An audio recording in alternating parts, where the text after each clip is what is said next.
Latvian President Edgars Rinkēvičs has urged Hungary and Slovakia to listen to Trump, who is calling on European countries to stop importing Russian gas and oil. Speaking to Euronews in New York, Rinkēvičs said they were already in a hybrid war with Russia. President Trump was very clear. And actually he was also calling to all NATO allies to stop buying oil and gas from Russia. I think that this is probably the clearest support for Ukraine that any country can actually render. And when it comes to the coalition of the willing and the security guarantees, do you think Trump is already there? If we decide to provide security guarantees, if we decide to send troops on the ground, we need US support there. Not probably US troops on the ground, but logistical support, intelligence support, other kind of support. What do you think something that could be strategic for Ukraine having now that the EU should push, for example, to deliver? I think that in reality, Ukraine is holding very well. The Russian economy is not doing so well. If we push more when it comes to sanctions, if we stop buying oil and gas, then probably it could influence very much the way how the whole situation in Ukraine. Europe is trying to phase out the use of Russian oil and gas. Do you think the Danish presidency will be able to deliver on this, or do you think the opposition from Hungary and Slovakia will stop the process? Well, I hope that we will be able to achieve that goal. Look at my own country, Latvia. Back in 2017, we were 100% dependent on Russian gas and oil. Today, in 2025, we are completely independent. We are buying oil and gas from different countries. If there is a political will, there is going to be also the result. Do you think your country is particularly, of course, threatened from Russia? We are at hybrid war, so all kinds of provocations, short of real military operation, is something that we are monitoring very closely, and we are trying to figure out how to counter them. US President Donald Trump praised Ukraine's fight against Russia here in New York during the UN General Assembly. He said that Ukraine should restore its pre-war border with the help of the US and NATO. He also said that sanctions on Russia remain an option. In a press conference with Zelensky, Trump said that NATO countries should shoot down Russian aircraft if they enter NATO space. Zelensky will address the UN on Wednesday. Eleonora Vasquez, Euronews, New York.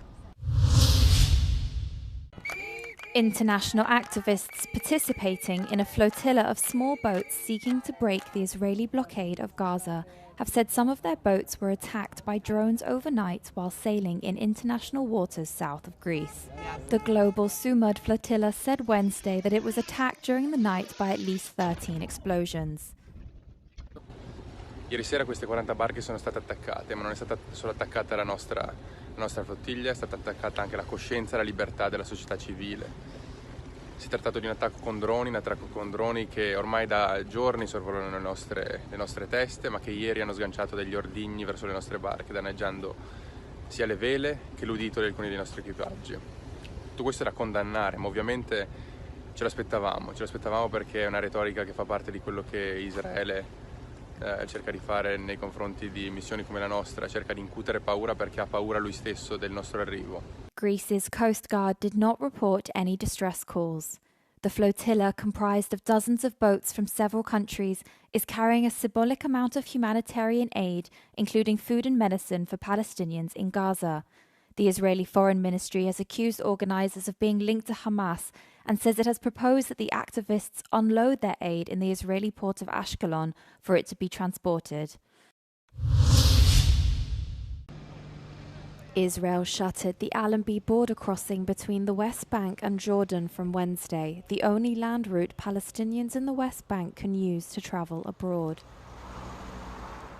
Officials on both sides confirmed the shutdown but gave no reason for the closure.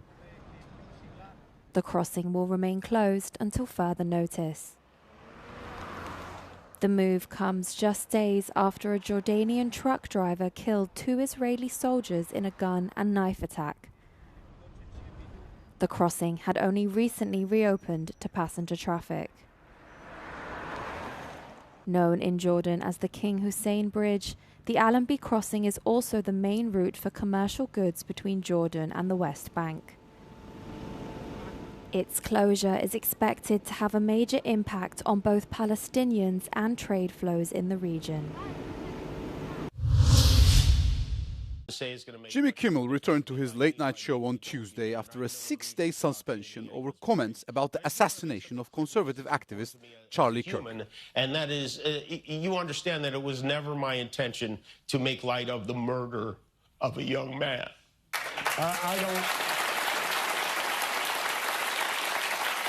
I don't think there's anything funny about it, nor was it my intention to blame any specific group for the actions of what it was obviously a deeply disturbed individual. Last week, ABC suspended the show after a group of affiliated stations said they would not air it, calling the remarks offensive and insensitive. Those who think I did. Kimmy also defended free speech, saying the government cannot be allowed to control what we do and do not say on television, calling it un-American. And family members on the other side. However, President Donald Trump criticized the host's return, while the head of the FCC had threatened action against ABC's parent company, Disney, just last week. This was a sick person who believed violence was a solution. For the 5th year in a row, Thessaloniki has hosted the EU Rice Festival, highlighting the sustainability, quality and safety of European rice. Local producers use the event to discuss the challenges facing rice cultivation and exports. Greece is the 3rd largest rice producer in the whole of Europe. Τα προβλήματα του καιρού έχουν μειώσει τις οδιές και επίσης και το πιο σημαντικό είναι ότι έχουν αυξηθεί πάρα πολύ οι εισαγωγές ρυζιού στην Ευρωπαϊκή Ένωση με αποτέλεσμα η Ελλάδα, επειδή είναι εξαγωγική χώρα στο ρύζι, να χάνει αγορές, δηλαδή χάνει τη Βόρεια Ευρώπη, διότι οι βόρειες χώρες εισάγουν ρύζι σε πολύ χαμηλές τιμές, αλλά όχι με την ίδια ποιότητα και την ασφάλεια που έχει το ελληνικό ευρωπαϊκό ρύζι. Rice grower Evgenio Yanineta showcased a variety of rice he has developed to withstand extreme climate change and long drought periods. Allora, presentiamo in questo festival qui delle nuove varietà di riso che sono molto resistenti alle malattie, molto produttive e che si adattano all'ambiente greco. Il nostro risultato finale sarebbe quello di dare un maggior reddito all'agricoltore e una speranza nel futuro per la coltivazione del riso. The festival also featured award-winning restaurants which set up live kitchens and invited the public to taste dishes made with Greek rice at their center.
comme la plupart d'entre nous, j'imagine, on a été un peu élevés avec des contes de toutes sortes.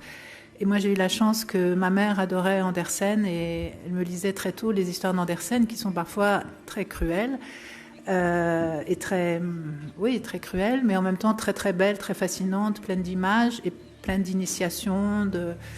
Donc, j'ai toujours eu tendance à faire des films qui sont des contes parce que c'est une manière, je trouve, d'aller à un endroit profond pour moi plutôt que de partir de la réalité, vraiment, même si ça joue toujours sur la limite.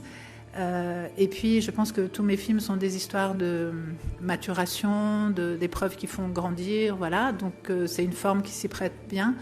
Et j'adore la poésie et la complexité des contes d'Andersen en particulier.